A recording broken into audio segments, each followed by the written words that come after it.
Aloha everyone. I want to call the informational briefing of the Higher Education Committee to order. This is a continuation for our budget briefing from February 23rd. And this informational briefing includes the audio and video of remote participants. It's being streamed live on YouTube. You will find links to viewing options for all Senate meetings on the live and on-demand video page of the legislature's website. In the unlikely event that we have to abruptly end this meeting or this hearing due to major technical difficulties, the committee will reconvene to discuss any outstanding businesses on Tuesday, March 9th at 3 p.m. and the public notice will be posted on the legislature's website. And I'm sure none of you would like us to continue on to Tuesday, so hopefully we will have no disruptions. Members of the Higher Education Committee here today, Vice Chair Michelle Kidani. I see online Senator Kurt Favela, and did I see Senator Wakai? I thought I saw him briefly up there. Let's see, is that everybody? 1, 2, 3, 4. Who are we missing? Oh, Senator Agaran. Is he on? I haven't seen him. I'm sure they'll be joining us when they are able to, because we do have some other hearings going on. Let's see. So with that, we're going to get started. And I do want to kind of start where we sort of left off last time and then go back if I have additional questions, or members have additional questions from our last meeting. So why don't we start with the space utilization project and the Atherton and Sinclair. I believe that we did get additional information from the university. And so on the space utilization project, is Jan's on? Hi, Jan, good afternoon. Is this what you sent us? Is that the entire report for the space utilization program or project?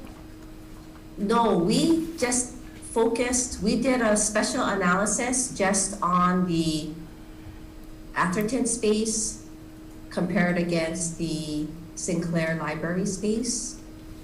So maybe I misunderstood. Oh, no, I'm talking about the original one that you had sent us, the 3-pager with the first. Oh, that's a summary. That's a, we don't actually, we don't actually have an actual detailed report. It's kind of in a computer database system, but we can print out summaries of them. Okay, no, I was just wondering, I wasn't quite sure. So in the overall space utilization project that you folks have done, and I'm sure you've shared it with the Board of Regents, is that correct? Yes. So it's more, you did more than just these halls. I think these are like 4 buildings and 20-something portable, 65 portables. So is that the extent of what you folks reviewed? No, we did it for the inventory of all of the main Manoa campus buildings. Okay. Which is approximately, 300. But we highlighted. We focus on the main buildings. Okay. So maybe there are closer to 50 maybe main buildings. Okay, good. I just wanted that clarification because I thought if you only did these buildings, then I was a little concerned because I thought that the report would have been on all of the major buildings and all the campuses. And you are going to get to, as you said here, the community colleges. You've started with Leeward and we'll be moving on to other campuses. Yes. Have you completed the West Oahu? Yes. You have on that? Okay. Yes. Okay. Appreciate that clarification. So on the Atherton, you folks did send in the amounts. So just to review, the Manoa student housing bore $1.1 million, $1.01 million of the cost, the carrying costs to this point. Manoa Innovation Center, approximately $140,000. And bank interests from university funds, 1.07. Can you explain that quickly? That's effectively UH system. UH system, we have a treasury, right, that handles all of the investable funds on a short-term basis. Okay. And So is, that's system basically contributing. I see, okay, so it's not anything that was generated or caused by the project itself, it's just the, all of your interests from all of your general funds and other cash that you might have, the university has, you took a portion of that to help pay for this carrying cost? Not general funds. Not general funds, what funds then? So it's university funds, special funds, revolving funds that we hold on a short-term basis. Okay, We don't and can't invest general funds. okay, so there's no general funds in this bank interest, that's earning interest, I should say. What is the yearly interest, average yearly interest from all of that? I like to say we do better than the average bear, that you can find out there.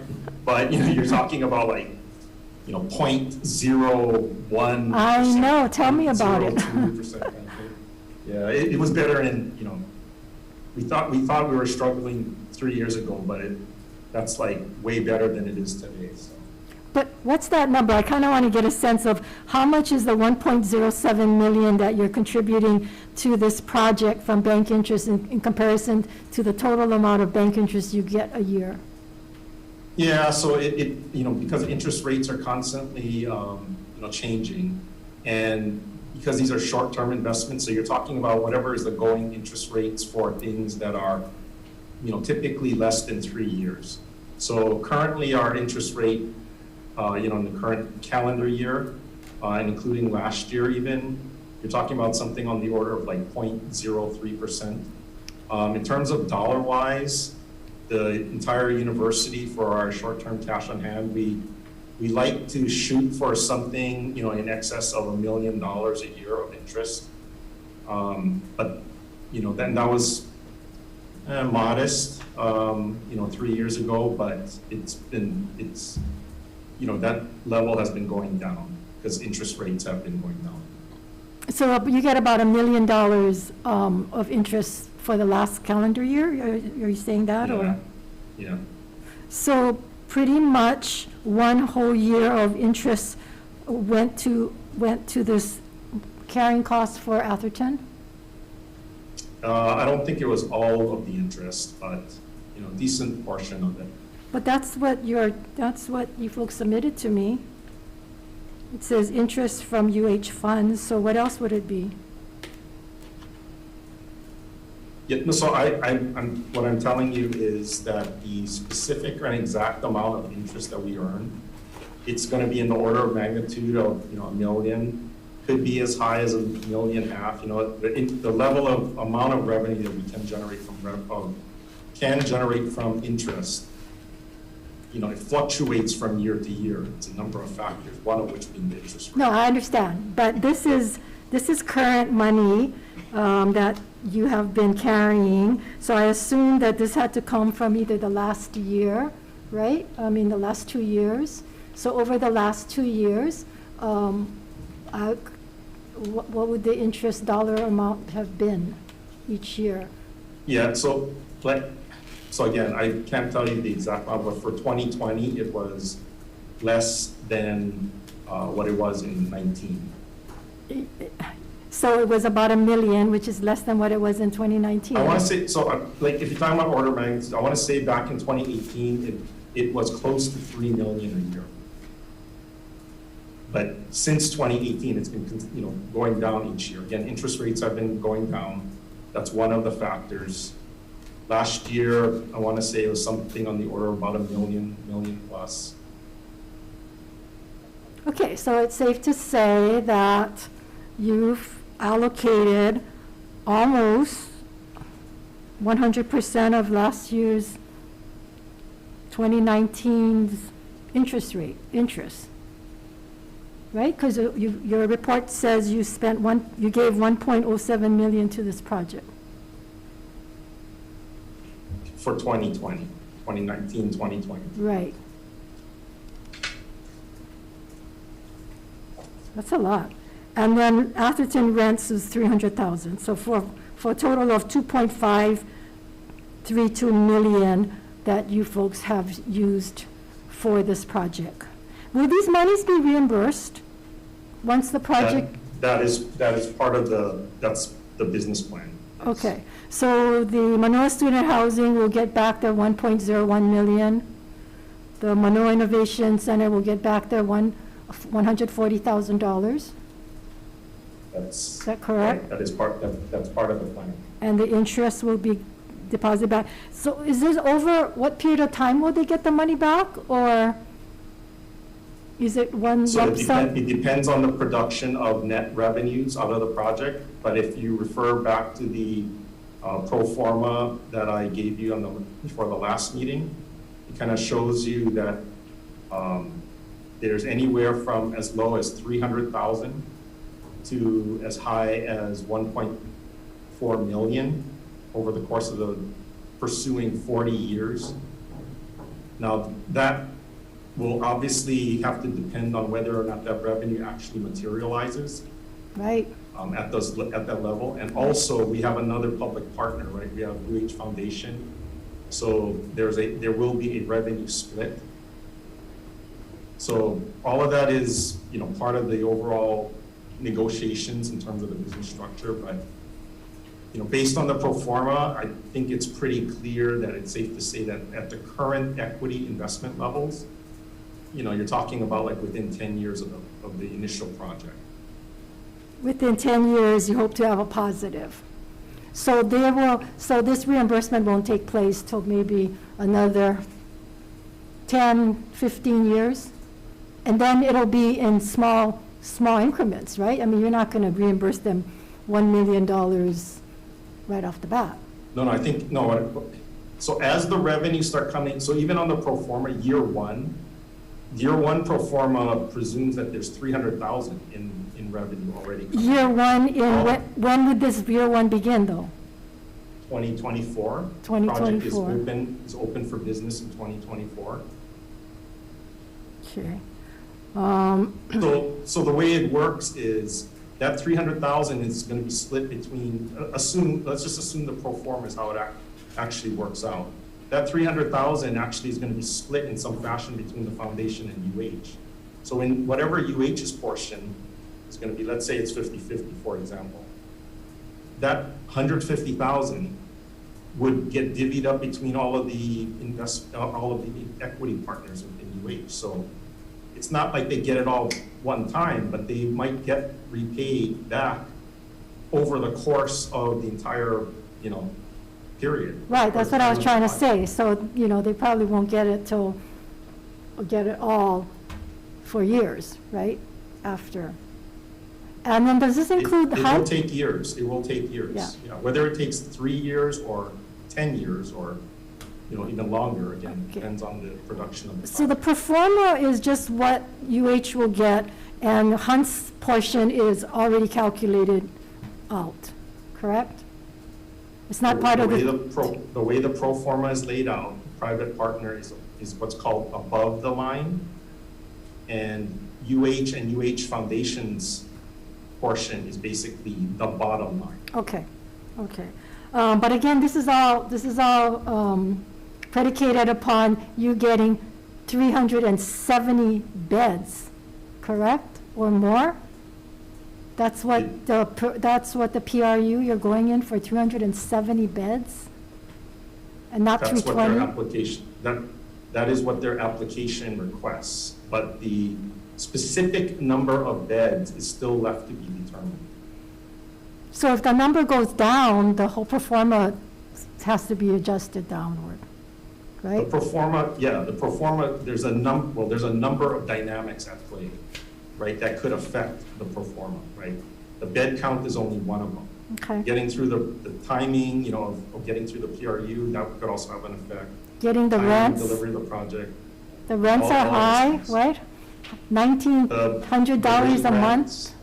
The rent rates is another factor that's at play. There's a couple of revenue generating spaces Okay. in there that's, that the private developer is supposed to commercialize, whether or not that can happen, timing, what they can get for that. There's a number of things that the developer can do and still hold on the bottom line, but there's a number of things at play. Okay. So now, did Hunt comes up with these numbers as far as 95% occupancy, 12 months out of the year, and this high rents of $1,900? I know there's a little bit lower one for a smaller unit, but, or shared unit, I should say. Did they come up with these numbers, or are these UH numbers? Well, it's the developers' numbers, because they are the ones that are assuming and absorbing all of the risk. Okay. So, but UH, our value add to have UH involved is that we help them with, some sanity check around what they want to assume, because obviously, they would want the strongest bottom line for themselves, but there are things that they have to, keep in mind with UH. So we help by providing insight, what the rates are. Those rates actually are supported by a separate independent market study that they did. But, again, they are absorbing all of the investment upfront costs on the project, so it behooves them to put together something that makes sense for them, that they feel that they can achieve. Okay. Well, it just concerns me because normally dorms are 9 months, not 12 months, and based on your own occupancy, you guys don't get 95% occupancy of your dorms, and $1,900 plus from what I'm hearing from people even in my office saying that's more than their rent for an apartment, a full-on apartment. So I'm just concerned on how realistic these numbers are. Now, Hunt was the project development for Merritt Housing, right? And didn't they get let go? Because, what did they say here? Hakeem says the agency said in a statement, public-private partnership doesn't mean providing a blank check from the taxpayers to the developer. The HPHA has been clear with Hunt that its unilateral design changes and $400 million budget increase were not acceptable. So this is this is Hunt, right, that's doing this project? Yeah, so it's the same development company, and I think it's the same office, but I am not actually familiar enough about what the tenets of that deal structure was. It sounded like to me, and I haven't talked to Hakeem about the details, but it sounded like to me, because that's a state project, that the state was committing a certain level of funding into the deal that, for Hunt to expand into the project, right? So the difference in that arrangement, that is also a typical and conventional P3 structure. The difference between that and this one is we actually aren't, the university or the foundation is not actually committing any monies into the project itself. So this is 100% developer-borne risk. So a lot of that is getting pushed off. Now, the rates, frankly, the way that materialized, yeah, obviously because the developer has to recoup all their investment, that's going to impact what the eventual rates are going to be.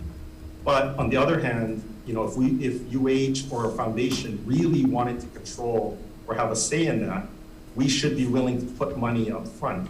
And I think in the public housing model, where you absolutely have to control what the actual rents are going to be, that is why the state has an embedded interest to commit investment funds up front so that the developer doesn't get out of hand with what they're going to charge on rent. So it's a little bit different. I guess it's a little bit different on the business model. It's a little different on the clientele, but that's a different structure. So, but your point, it is the same developer. These P3 structures are not all golden.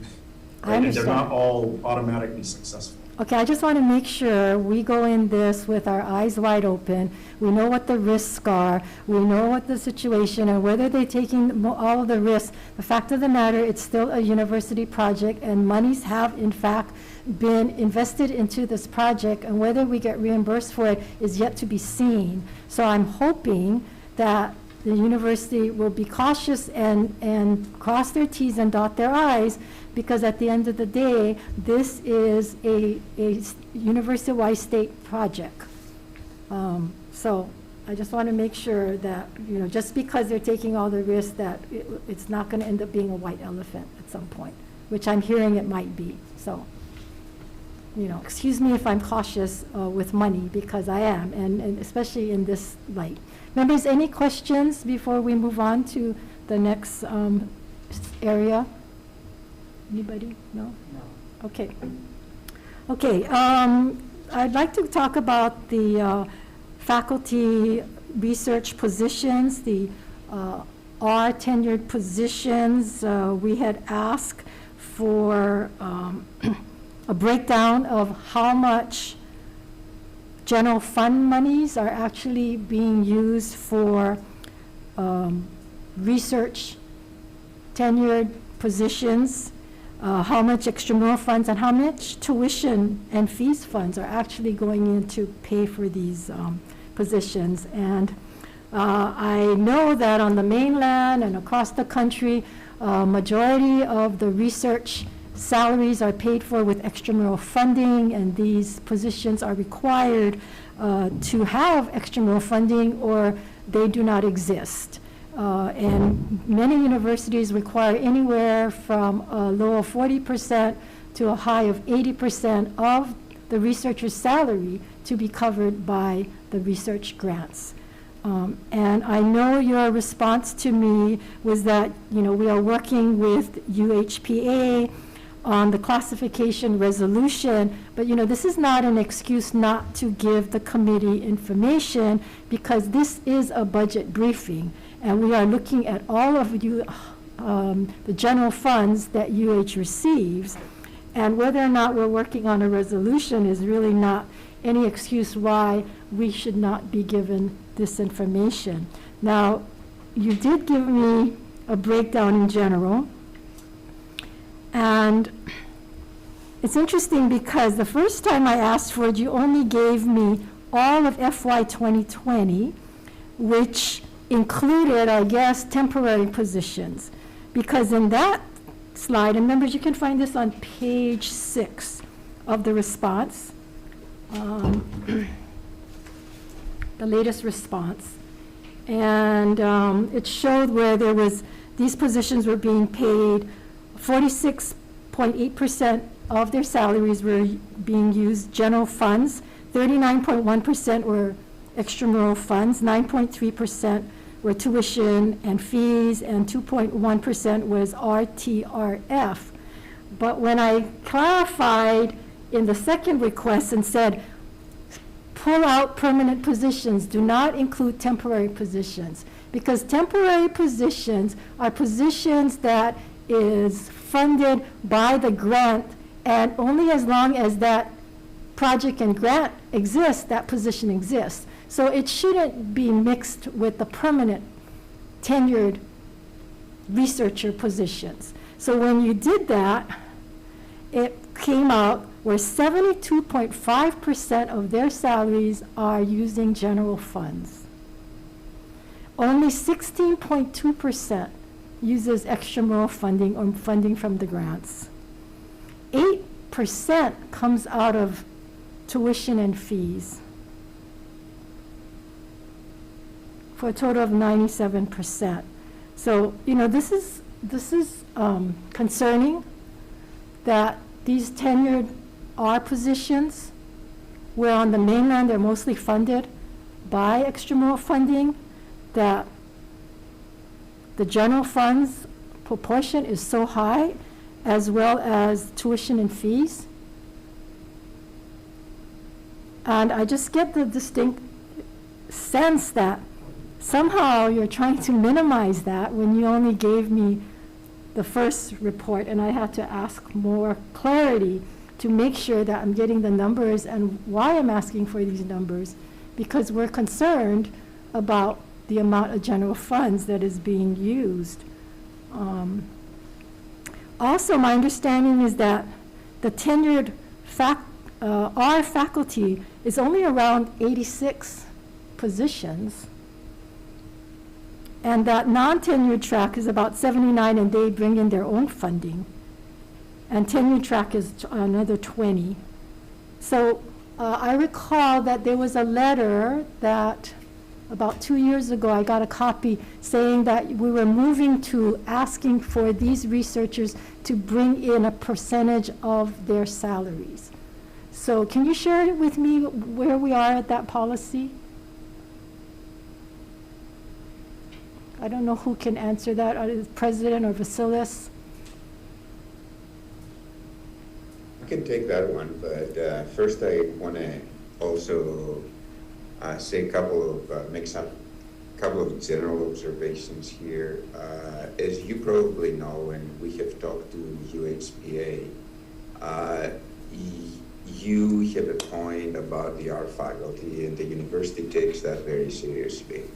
But some of that is also part of the way we classify our positions. So it is up to us to take it back and work with UHPA to actually clarify these classifications, because sometimes classifications and numbers can lead to misleading conclusions. Okay. On the letters of offer, my office doesn't deal with that, but the provost of Manoa has been monitoring this. I have talked to some of the deans of Manoa. I know the School of Ocean, Earth and Science and Technology manages that extremely well. I don't have the letters of offer, but I can leave that to Michael to answer, because I know he has been collecting those. So. Okay. I received a copy when you guys gave me your responses, but this letter that I got is not the same letter that I had gotten, I think 2 years ago, that said, for the first 3 years, you don't have to bring in any extramural funding, but from the third year, you have to bring in at least 9%. And I remember that because I said 9%, that's a drop in the bucket, 9%, when all the colleges across the mainland is looking for 40 to 80%. So what happened? Can you give me an update on where that is? And are those letters going out, or they're not? Senator, this is, if you, Yes, Provost Mr. Bruno from Manoa, Yes. Maybe I can help a bit. So, Thank you. So as Vice President Sirmos has said, my office has been monitoring the appointment letters that have been going out, and we've been working with the deans. Yeah, you sent me the letter, right? Didn't you send me a sample of the 9%? I don't think so, because I don't recall a 9% number. Was that you was and, what's his name, that involved. retired or left? Both of you were working with me on that? Oh, Vice Sta- President Straney. Straney, that's right, Straney. Yes, I can read 2 examples, one from last year and one from the year before, just to give you a sense of essentially the template that we've asked the deans to adopt. So Is it the same one that you folks already gave me? Attachment 5A5? Because if it is, you don't have to read this, because we have a copy of it. But this is not the same letter that stated, first 3 years, you have no requirement. From then on, it's a 9%. Well, we don't, I do not recall one that says you have no requirement. The more typical is the following: the level of state salary support for this position will be 100% in the first year, 91% in the second year, and 82% in all of the following years. So beginning with year 3, it goes down to 82%, meaning they're responsible for at least 18% of their salary, beginning in year 3 and continuing thereafter. Oh, well, that's So better that- than the first letter I got, so that's an Yeah, improvement. that is the template that has been distributed and that we are expecting our. Okay, so why didn't I get a copy of it? Why didn't that was submitted to us when I asked for that? I can't explain. Okay, because that's what I was looking at. So when did those letters start? If you can send us a copy? 2019 for sure. I'm not sure if preceded that, but certainly for 19, 20, and as you know, we've been in a freeze, so there's nothing going out right Okay. now for 21. Can you also tell us how many letters were actually signed and accepted under those provisions? Oh, I think we gave you that. Senator, in, let's see, in our first response, we reported a total of 9 R positions in tenure track in the last 2 years. 9 in 2 years. 9 in 2 years. And I But should have Michael, said- is that, don't the deans use different numbers depending on the nature of the position and the person and the unit? You're muted. You'd think I know how to do this by now. Well done. Our faculty have typically been all following this template, that by the 3rd year, every research faculty member newly hired brings in at least 2 months of their own salary, which translates into that percentage. Okay, so I'm assuming that all 9 of them got the same letter, and they're all will have to bring in at least 18% of their, by year 3. What happens after year 3?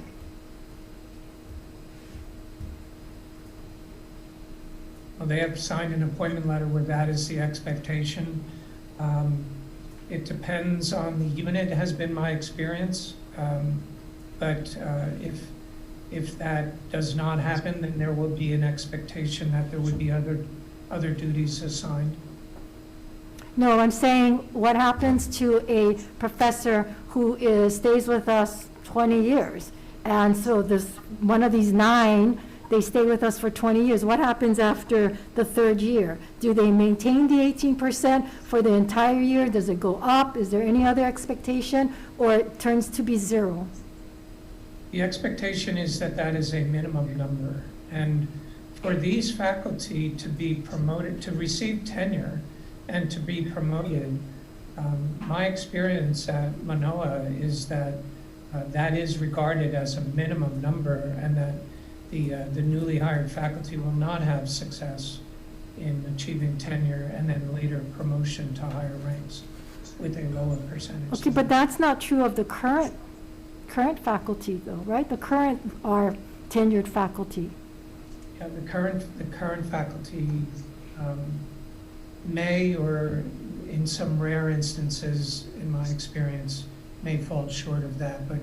But the ones that receive tenure certainly over the last decade would be expected to achieve higher numbers than that. Okay, because from what was submitted to me in the past, there are some who weren't bringing very much money at all, some 0. I mean, yeah, I might vary over the years, but even from what you folks provided to me, you said only 16.2% of the salaries is being taken care of by extramural funds, so that don't even hit that 18%. Yeah, there's no question that we would have faculty that would be below that number, and maybe some substantially below, and others who are substantially higher than that number. So the fact that it comes in, at that 16% doesn't surprise me, given the very wide range and long-lived experience here with this type of classification. Okay, so what is the goal and what is the intent of the university regarding the extramural funding to be used and to not have as much general funds in this area? of researchers, and how we're going to reduce that, because, yeah, someone will bring in more, but it's the ones that aren't bringing in any or not even coming close to meeting this 18%, and that's a low amount. I'm hoping that's going to rise, and so we can be on level with our peers on the mainland when it comes to research salaries being paid for by extramural funding and not by the general fund. Or tuition. I don't think any tuition money should be used in this purpose. Our aim, Senator, our aim in our discussions with UHPA is to reduce the inordinately high number of classifications of faculty and make more uniform and simpler, frankly, the types of faculty appointments that we can offer. And when we do that, that gives us an opportunity to in a very detailed fashion to articulate the expectations, the duties, responsibilities, and expectations in the case of research-oriented faculty, the expectations and the salary breakdown for those positions. That's the essential nature of those ongoing conversations. Okay, but realistically, how long we're talking about before we actually get those classifications? In the meantime, as you hire more and more researchers, and these current tenured researchers that is heavily subsidized by the general fund and by the tuition and fees. Because if you add tuition and fees and general funds, over 80% of a researcher's salary comes out of that. So, I mean, how long are we looking at? I mean, it's been decades before UPA is even willing to come to the table to talk about this, or that you folks are willing to, move to this direction. I mean, I've been pushing for this. It has been, I agree, long in the making, and we had these conversations, you and I, with Vice President Straney. So, as I think we've mentioned in the past, that exercise with faculty workload across all of the different departments and all of our faculty. And recall we had that conversation and you had the template and some of those outcomes. In our view, that was the very first step. That was the essential first step towards us now going with knowledge of those workload assignments and variability of those workload assignments to then go to the next step, which is to better articulate our various faculty classifications and expectations. We are going to get. Let's not rehash that for now, because we don't have the time to do that. But you do have control over these letters. You do have control over the percentage when somebody is hired. You do have the control whether they'll be on a tenure track or non-tenure track at this point. I mean, to go back and change the current tenured is very difficult. I understand that. But the new ones coming in, you folks have total control. So I'm looking at how are you folks managing that? And I know it can't be done overnight, but this is not something that just started today or yesterday. So I'm looking for more and more of how are we moving in that direction. And I'm pleased that it's not 9% anymore, because that's what it was when I saw that letter, that it's gone up. So, that is a step, but I'd like to make sure that we're moving more and more in that direction. We are, I can assure you. We are. We'll keep in touch as we progress. And I have to say that the budget challenges that we're facing make all of this even more. Exactly. Okay. So, Thank you. Members, any questions regarding this or anything? No? Okay. Let's move on to the delinquencies. I know we asked for how much in tuition, how much of our the UH had to write off, and I know you folks provided me that information. Also, though, I understand that enrollment, while it's increased over the last 3 years, the revenue and tuition remains flat or have gone down, and that delinquency of tuition has gone up. So, is it true, my understanding, that the active rate of delinquencies were about 3%, but since COVID, it's now above 5%? Is that correct, Calbert? I think it's right at 5%.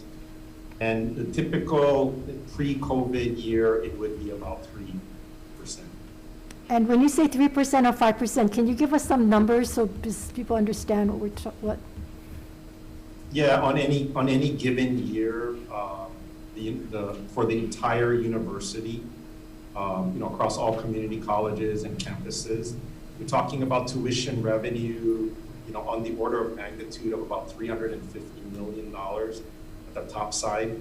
So 3% could be, anywhere from $1 million by the end of the fiscal year.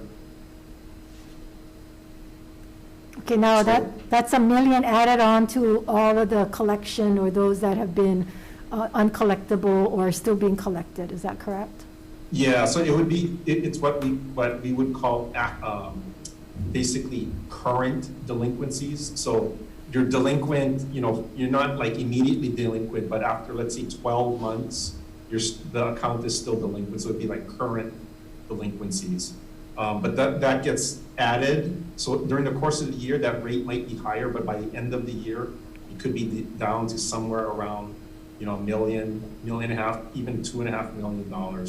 But considering the amount of tuition that we collect, overall, it's not a lot on any given year. It's probably pretty enviable for any commercial business, but it builds up over time, right? Because you can't work down these delinquencies overnight, and every year is a new, fresh batch of delinquent accounts that develop. Do members any questions about delinquencies, tuition delinquencies? Senator Kidani. Thank you, Chair. It's not so much about delinquencies, but it's probably would give us a better idea. In your profile of your university students, do you know how many of the tuitions, are paid by the students themselves, or how many are still being paid by parents? How many are military, et cetera? I guess this would give us a better idea of how many really, take the burden of tuition on themselves and is not, and is not getting help or assistance from others. Yeah, I wouldn't know that for active students, what the demographic is. I know that we would know that on the academic side, what's the nature of our students. We absolutely do not track or crosswalk that type of demographic data to delinquent accounts. Yeah, so I could not tell you how many, what are the statistical demographics of our delinquent account. What about by campus? I could tell you how much each campus has in delinquent accounts, but perhaps the campuses might have a better insight or more intimate familiarity about the demographics of their overall students. You'd like us to ask if they can submit something like that by campus? By campus, but also maybe by age of students might give us some idea. And also, if they're on financial aid, normally those are, a good portion is paid by the financial aid, right? Well, if a student is on financial aid and it's not 100% meets their overall tuition, they could still have a delinquent account if they don't pay. Okay, well, if you could break it down and submit it to us, giving us some of the things that the Senator Kidani asked for as best as possible, that would be appreciated. We can ask. In the response that we provided for this hearing, we did provide a breakdown of the aging of accounts by campus. But it's just the head count number. It's not the amount of delinquents. Okay. The dollar amount of delinquencies. Okay, any other questions regarding delinquencies? Really quickly, I wanted to ask, on the S397, what is that amount now? How big is that account now? And have it gone up or down, Calbert, since we last had a report? Sorry, hold on, let me pull up my stats on that. Not sure if we provided it in there. And for those who don't know what the S397, it's a special fund where the university pays the salaries out of tuition and fees, and the state pays for the fringe benefits of the employee.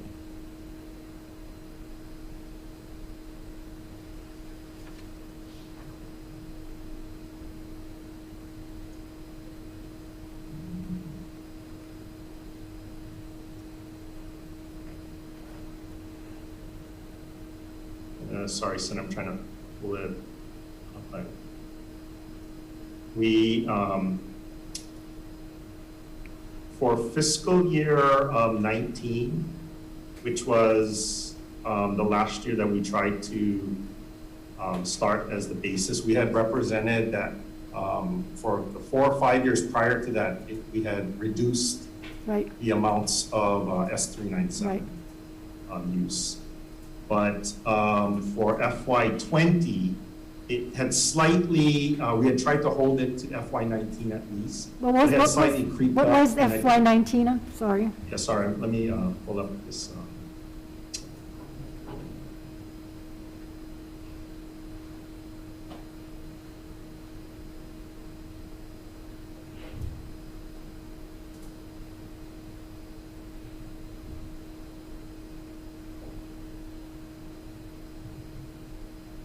Sorry, Senator, if you want to move to the next question while I try and pull this information up. Okay, I'm afraid the next question might also be yours, though.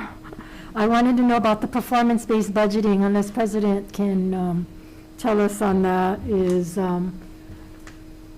did we meet the performance-based budgeting, and is the base of 4 million? I know we minused out 2 million, so is the base 4 million? Yes, that is correct. You reduced it this fiscal year. The campuses did not fully earn. We are looking at, the extent to which that was about issues not under their control. But I believe we provided you a breakdown. I forget if that was in our first or second response. Okay, I don't recall getting that, but again, I've gotten a lot of material, so I could have missed it. Let's see, yeah.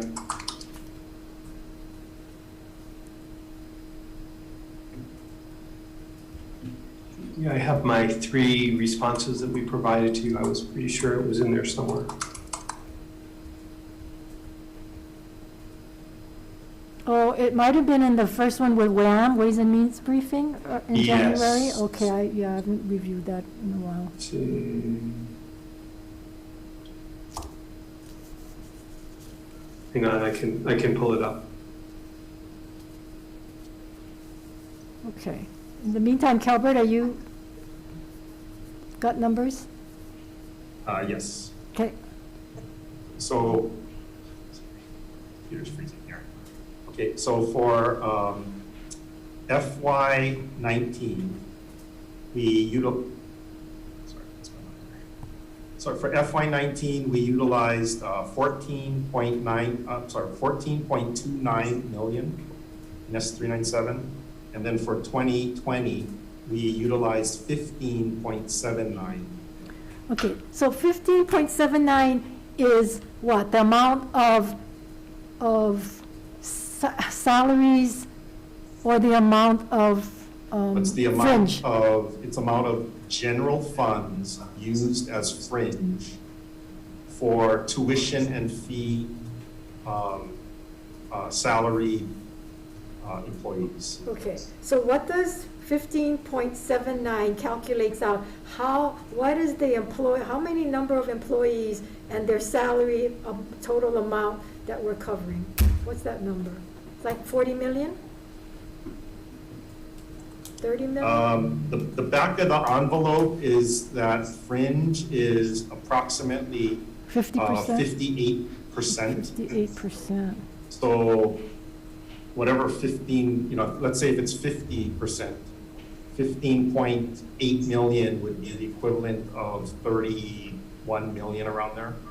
Okay. So it's like 30 million. So that means the tuition and fees special fund paid about $31 million of towards general fund appropriated positions. And the general fund contributed 15.8 million to cover the fringe.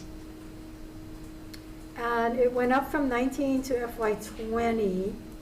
So am I? Yeah, just to give you the context of the trend, in 2016 it was 18.0 million. In 2017 it was 16.7 million. And then in 2018 it was 18.1 million. And then in 2019 it was 14.3 million. And then in 2020 it's 15.8 million. So the trend is overall still declining, but and it's still less than what it was prior to 2016. But some of the things you have to keep in mind is that the fringe rate over the same period of time has been going up because of what's embedded in fringe, right? OPEB is a big one with the passing of Act 236, where the state actually has, starting in 2015, the state has mandated to pay OPEB. So that has driven up fringe rate by about 20% a year. So that has added, and then the overall cost of fringe for other things as well has been, would typically increase as well. Cost of, insurance, the pension contribution has also increased. So Yeah, that's why it'd be helpful to see number of people covered under it and the salaries at some point, so we can really have a better idea of, what that number is. I know I'm not asking you for it right now, but if you can send that, and hopefully the goal of what your goal is to get that number down to, and how predictable it can be, so that we know beforehand during the budget deliberations. So going back to President on the performance-based budget, President? Yes, thank you. So we did not, I think what happened is this was a verbal request. I pulled up my old email from you to Calbert, and I think because it didn't come in writing, we did not provide you with the response in writing. So Okay. you're right, that you don't have it handy. So 2.5 million was earned by the units. Community colleges earned the most, a little over $1 million. West Oahu earned the least at about 271,000. Okay, you can go, yeah, okay. So if you can get that to us in writing, that'd be great. Okay, Break it will down, do. appreciate it, okay. Okay, really quickly, I know some members have to go, and we have a couple more things. I just wanted to talk about quickly the CARES Act money.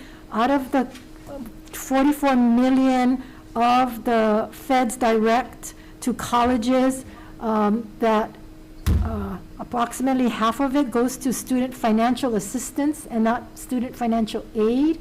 Is that correct, Calbert? Yeah, so there. Can you explain to the members the difference between financial aid and financial assistance? Yes, good question, because there's a very big distinction. So we don't want anybody to think that when you hear the term financial assistance, that you think of it as financial aid in the form of aid for, like, say, tuition, housing, the typical conventional association to student financial aid. The CARES and CRSA funding has specific mandates that set minimum ceiling of financial assistance that is to be, the funds have to go towards student financial assistance, which is not financial aid. Financial assistance is, just money to help with whatever living costs or financial needs a person may have.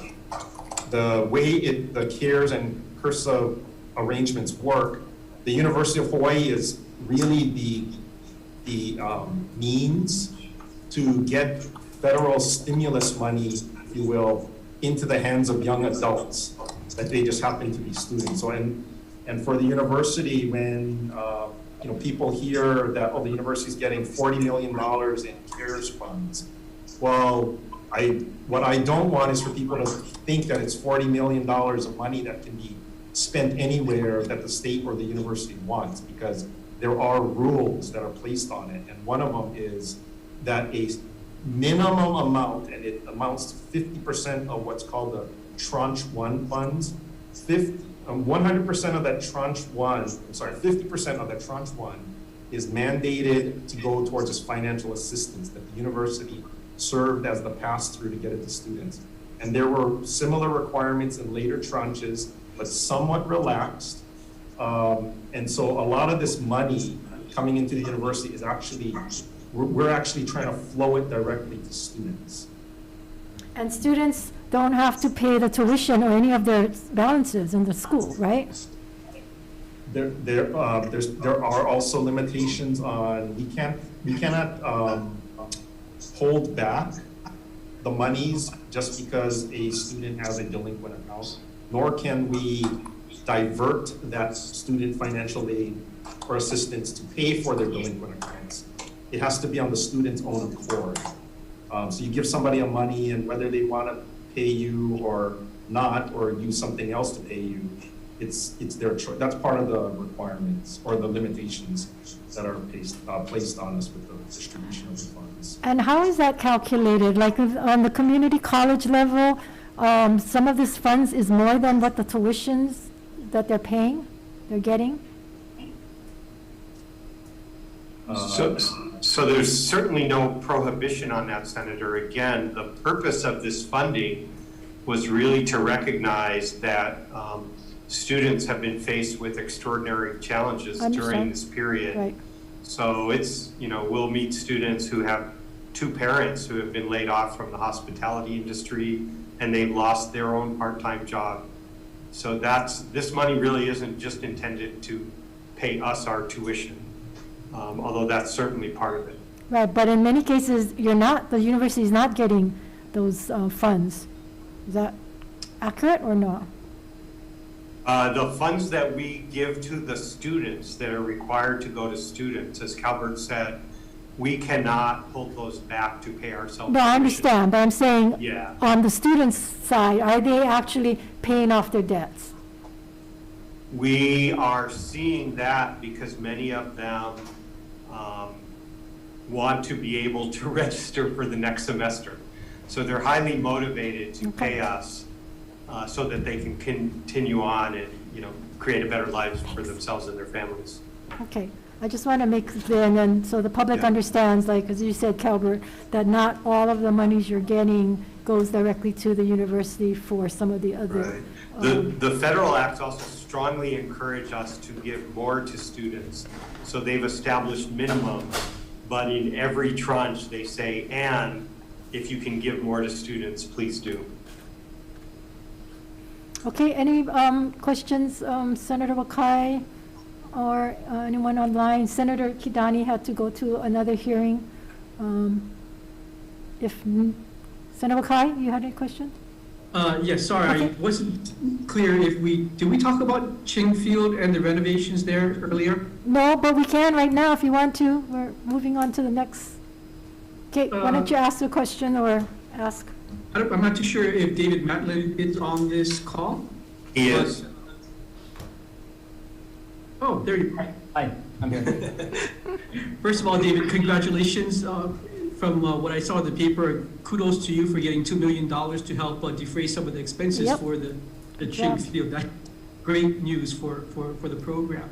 But I understand that you had talked to recently Mayor Victorino about the idea of going to Maui, and I just want to make sure that the public understands that that is probably not a viable option. So I just wanted to find out what the outcome, if there was any, from that conversation with Mayor Victorino.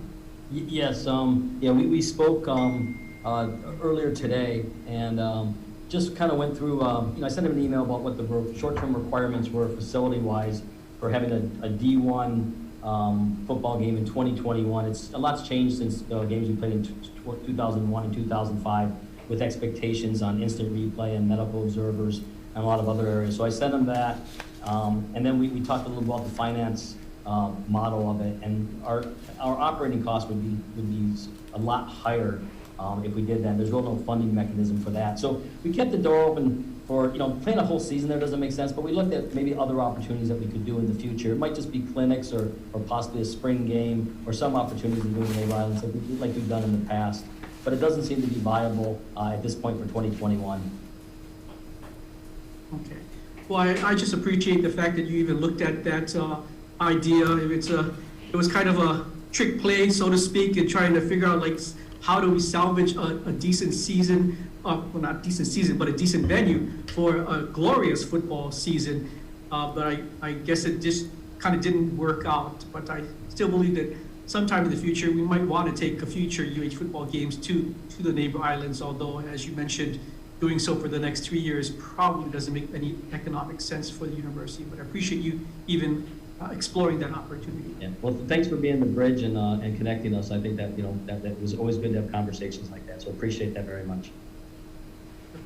Thank you, Chair. You're welcome. We also appreciate you submitting that question to the Stadium Authority, and we did get their response in writing, although albeit kind of vague, but still we did get that. So we put that online. So hopefully, Glenn, you did get that copy of that, right?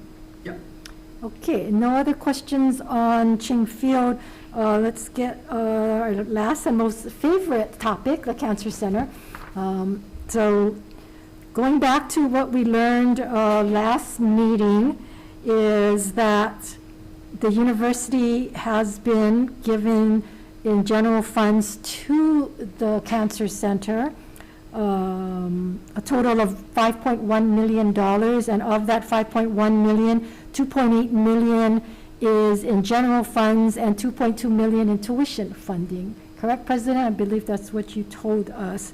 And then the governor had given $2.8 million in the contingency, or approved you giving from the contingency fund $2.8 million, but that 2.8 goes away, right, in this next year? Good, I'm seeing you nodded, thank you. And then we were trying to find out as to over the years, because you mentioned in the meeting that over the years that the Cancer Center had gotten general funds and all these other funds. So, that was the reason why I asked that question, but we didn't get any numbers from you. But based on the financial forecast presented to Board of Regents, Appendix 1, actuals for FY21, we see that the amount of tuition funds that were used for Cancer Center in the past since 2015 averages about maybe $400,000.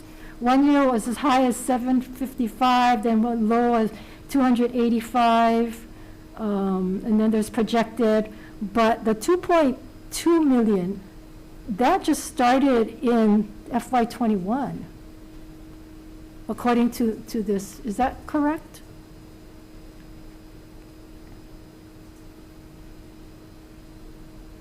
You're muted, President. You're muted. Answer, Okay. Chair, but we view general funds and tuition and fee funds as largely fungible because of S397.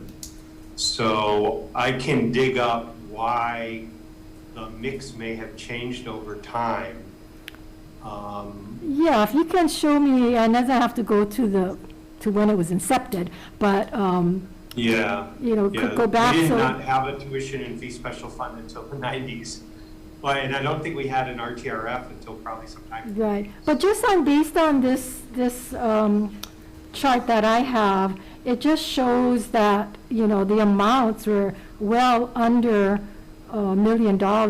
And I bring this up only because I keep hearing that the Cancer Center is self-sustainable, it doesn't need any more funds, that we managed to make up all the funds, but we made it up with tuition monies and with general fund monies. So that still, if we take that money away, it's still a deficit. I mean, we use the word, we're trying not to use words like self-sufficient because yeah, but that's it's what's not been really told to meaningful. us. That's sort of like the same conversation we have about athletics. But we invest state dollars in the cancer centers, there's no question, and we get a great return on them, we believe. We also invest state dollars in athletics and the math department and the Institute for Astronomy. And I think one of the ways in which self-sufficient is used that maybe is, different people have different interpretations, but it means living within the allocation.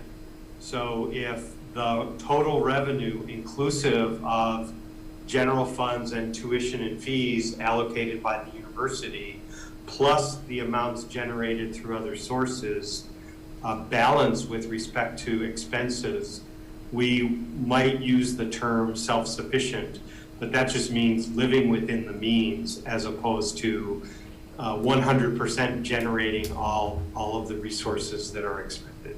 Okay, I understand that. And I only raise this because the history that goes back with the Cancer Center and the deficit because of the decrease in the tobacco tax.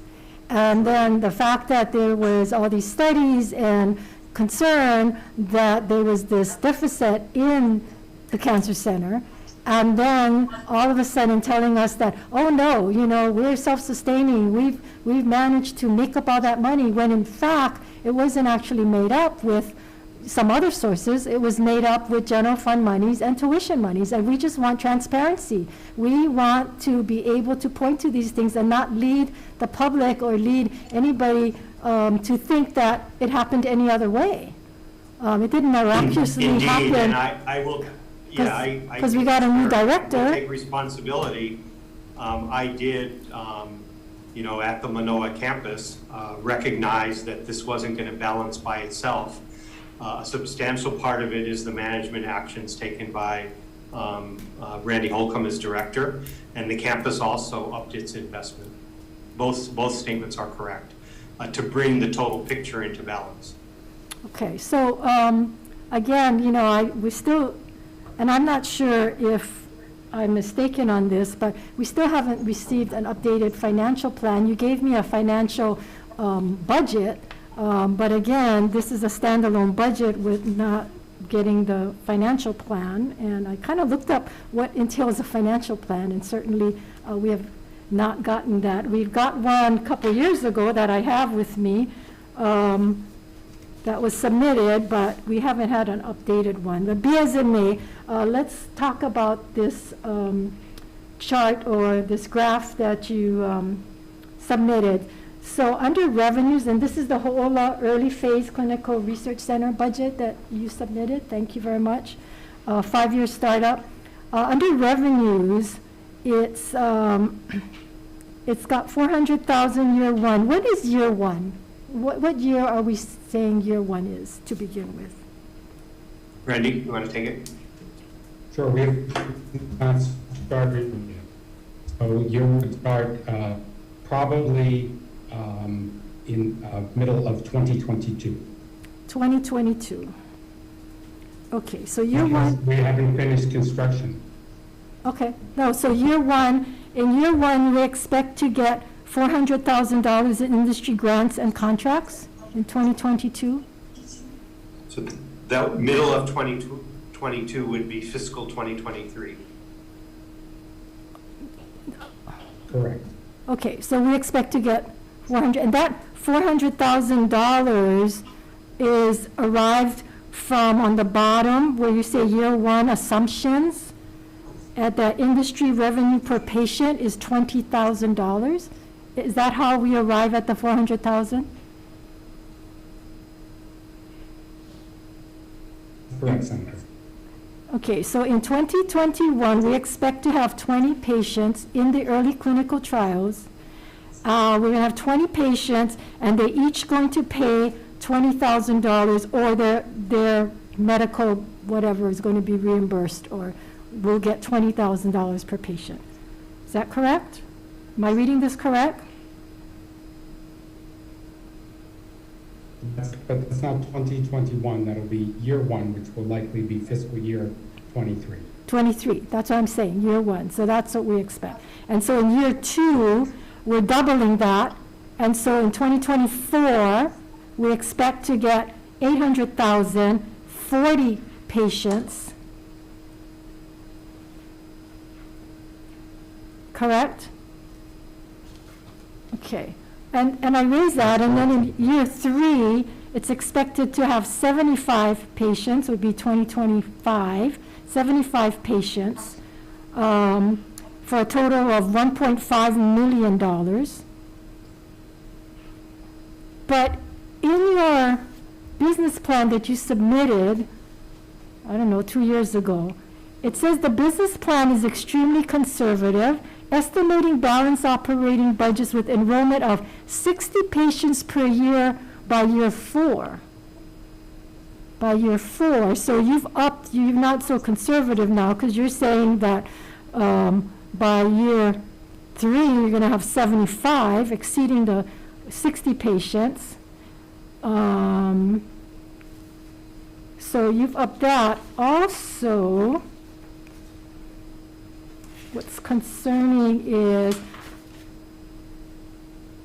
we were told that usually the reimbursement is anywhere from $10,000 to $25,000. That's what you have in here. Is that correct? The first one that you sent us? I'm sorry, Senator, my internet connection went out. Could you repeat that question? That in your business plan, in addition to saying they're going to have 60 patients per year by year four, and that was conservative, it's also said that the reimbursement rate is usually average between $10,000 to $25,000. Has that changed? So these numbers in the latest plan have been updated based on input from other centers who have initiated early phase trials programs, including Mount Sinai in New York, Jefferson in Philadelphia, and Kansas University of Kansas, who we've used as some external consultants to try to ascertain what the expectations are for enrollment based on our population here in Hawaii, and also what the current reimbursement is from pharmaceutical companies for these early phase types of trials, which of course changes over time and will honestly, by year 5, likely be significantly higher than what we've predicted for year 1, that we've not changed that value in the business plan. Okay. Well, that's why I wanted the updated business plan, because this business plan is dated October 24, 2019. I've asked 3 times for an updated business plan, have not received it. So I have to go on this plan that you've given me in 2019. And in 2019, you said industry, the majority of EPCTs are supported through the industry contracts. Reimbursement typically ranges from $10,000 to $25,000 per patient, depending on the complexity of the trial. So I don't think that that has changed that greatly. So you have used, though, $20,000. So you've taken the high end of the typical ranges from $10,000 to $25,000, and you've went ahead and upped your number of patients going forward, and to make the numbers look good, in my estimation. So I just raised that because without your business plan and without your reasoning, it's really difficult to determine whether these numbers are realistic numbers. Also, you have redacted out the HCC clinical partners. So I'm not sure why you redacted that out, because in this business plan, you tell us what it is. So I don't know what happened from 2019 to now, that all of a sudden, that is, what did you say here? Confidential numbers not currently for public distribution. So it wasn't confidential when you gave us this business plan. So, I don't know, can you explain why that's redacted out? Well, the clinical partners through a 401c3 organization, and we didn't feel that we could include the specific numbers without going back to each of the members and getting their approval. They'll include the overall number for that category so that you could see what the expectations were. Okay, but I only talked about 3 clinical partners, so it's not as if you had to go back to 100 people to get their approval. One, you know that this is important because if there's any kind of shortfall, that's going to end up coming back to us, and that you still use general funds and tuition funds, so for the cancer center. So we want to make sure that these numbers are reliable numbers that you're giving in this plan. So why, I can see redacting out certain things, but the fact that you've already told us that the business plan assumes involvement of UHCC, Queens Health System, and Hawaii Pacific Health as principal partners, that's no secret. I mean, there's not too many partners that we have in Hawaii to begin with. Initial and overall investments by UHCC will be $2.5 million over 5 years. Each of the 2 principal clinical partners will also invest $2.5 million over 5 years, either directly or through Hawaii Cancer Consortium. So that's in black and white here. So I'm not sure, when I keep asking, have you firmed up these numbers or firmed up these partners? You've kind of skirt the issue, and then you give me this that's redacted. So I don't know why, or what we're trying to hide here, if we're trying to hide anything. Why isn't it transparent? Well, it's now transparent as you've read off those numbers from the previous submission, and that equals exactly the composite number that's in the business plan that we presented. So why did you guys feel a need to redact it out, President? In general, we try not to show those kinds of numbers from, private partners. It's not protected by law. I didn't realize we had given them, and made them public previously through you. Okay, well, I'm surprised that you guys, it's just that things aren't consistent, and that's why when you say you're perplexed why we're asking for details, is because it's not consistent, and sometimes it doesn't match up, and we're concerned. And so, that's why we have these hearings. Okay, going on. So under assumptions, there is the RTRF rate, right? That's the research, training, and revolving fund, correct? That's the reimbursement, that's the monies that come from the grants, right? The fees from the grants, am I correct? RTRF is the indirect costs generated through grants. Right, and then that's the share that the university gets, correct? Okay, and usually that rate is about 40% for the university for federal funds and 20 for state grants? Is that correct? These are contracts, so it'll be at about 34%. Okay, so over here on the assumptions, under patients enrolled per year, 20, it says 15%. 15% of what? What is that? I'm not sure what that number is.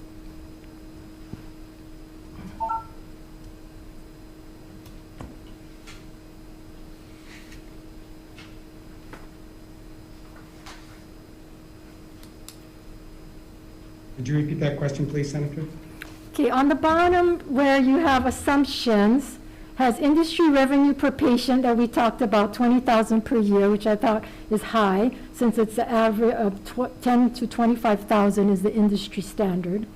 Number of patient enrolled per year is 20. Under that, you have the RTRF rate, 15%, under year 1.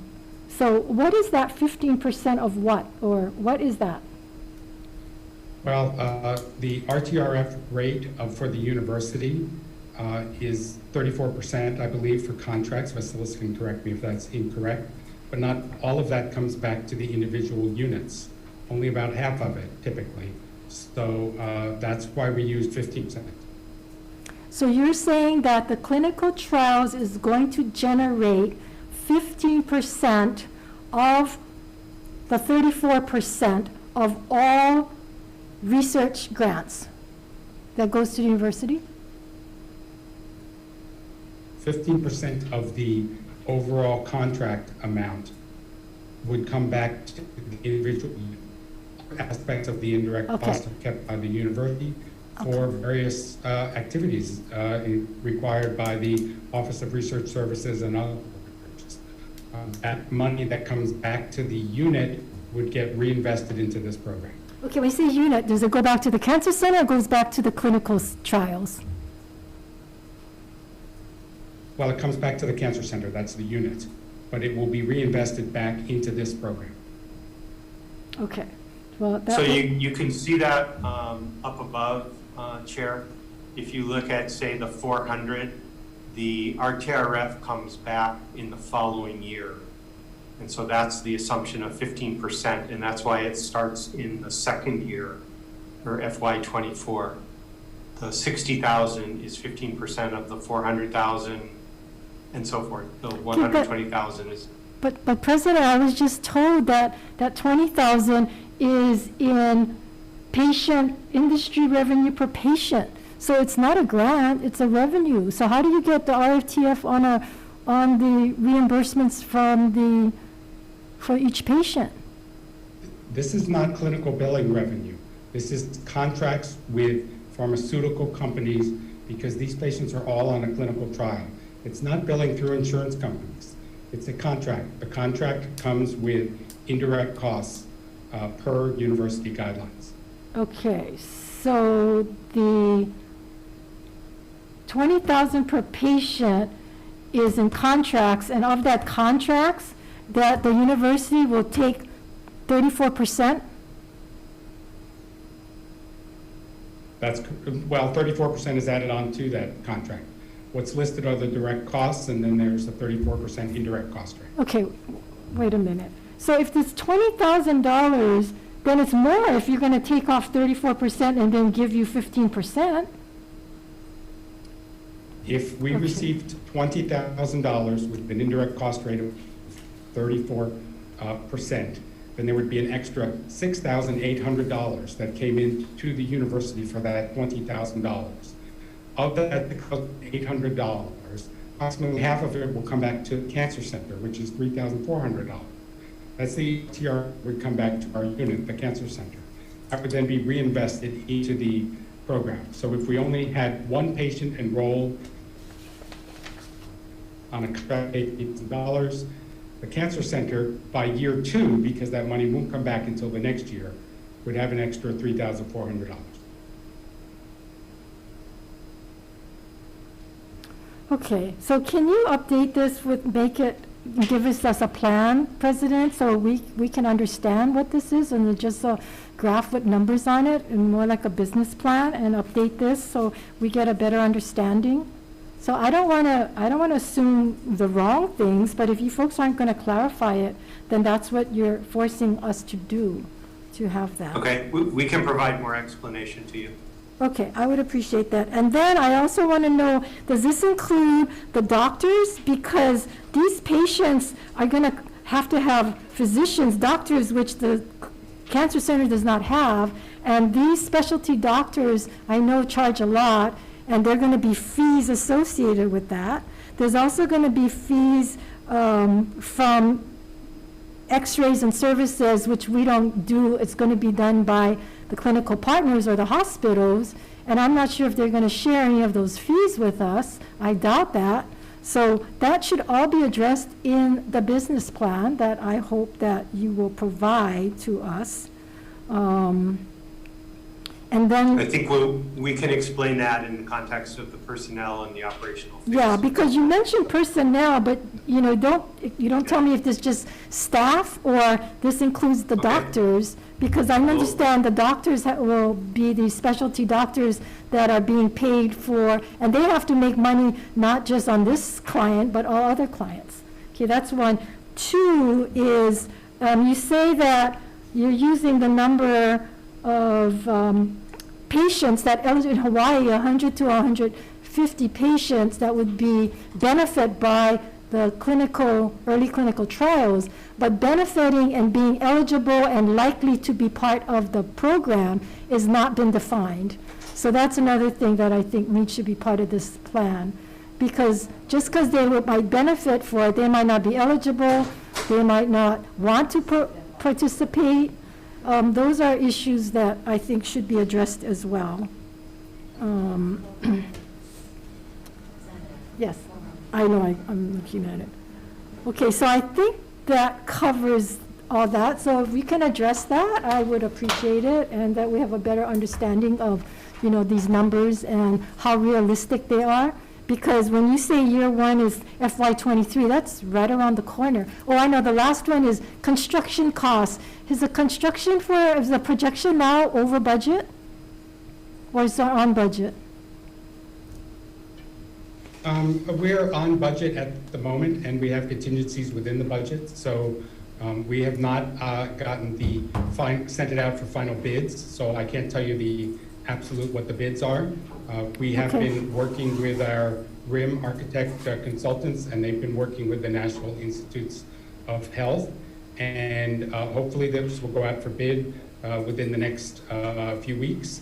And we'll have a much better idea after we get the bids back. Okay, so we're not, the estimates are. the project's not delayed. Is the project delayed? The project got delayed about a month because the NIH changed its software and was unable to review things for a month, Okay. so they had some downtime. But otherwise, we're on target. Okay, and then can you submit to then, what is the contingency amount that is built into the plan? And then what happens if the cigarette tax special fund is depleted? What happens to the cancer center and the overall operations? And where would the money come if in fact the cigarettes tax fund is in fact raided or depleted or diverted? So, and I'm rushing through it because we will be cut off exactly at 4:30. I've got 2 minutes. So I'm not trying to, not give you an opportunity to respond. Yeah, so we can always come back, but if you can submit those information, then I'll see whether or not we need to come back. If it's thorough enough, we may not have to come back into another meeting. Okay, and Okay. I'm guessing that between your staff and our staff, people have been taking notes on all the things you've asked for. Yes, I have some Hopefully we good can- note takers here. Yep. So with that, I want to thank all of you folks for being available and for being able to answer some of these questions and clarify some of these things that we've asked for. So thank you very much. Have a good evening. We are Okay. adjourned. Thank you.